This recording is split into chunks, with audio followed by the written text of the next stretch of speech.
Ало, Ало, Бебчо, знаеш ли какъв ден е днес? разбира се, ще се годишен на Мило.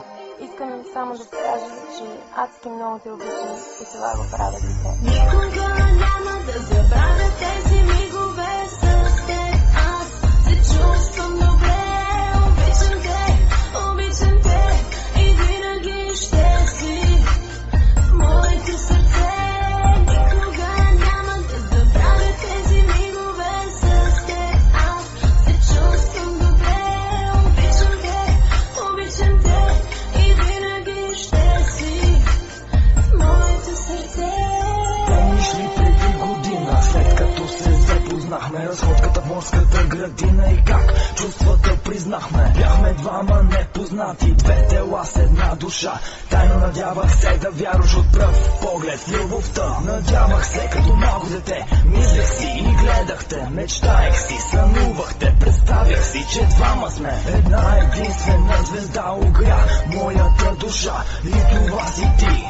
И през деня, и през нощта. Чувстваш ли как всичко в мене крещи? Искам да съм с теб, дори да ме боли. Обичам те.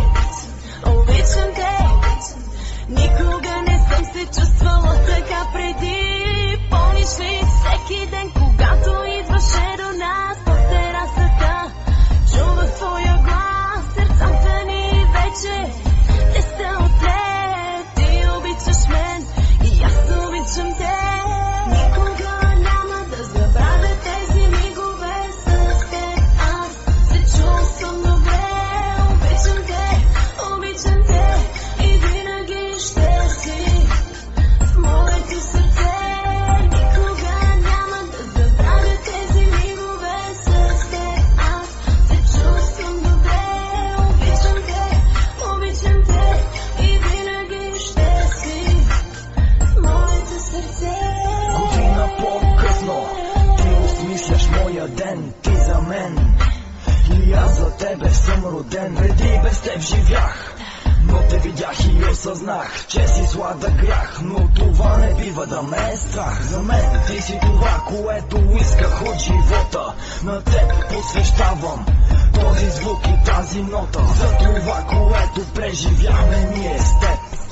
Искам те за винаги, разбираш ли ме, беб? Тя е твоята половинка, ти си нейният герой. В очите твои виждам мечти безброй. Аз знам, че всичко заедно вие правите ръка за ръка напред. Двама ще се справите. Обичате тя, обичаш и ти. Обичате в сърцето и обича нея сърцето ти. Любовта е магазина, вие сте клиенти.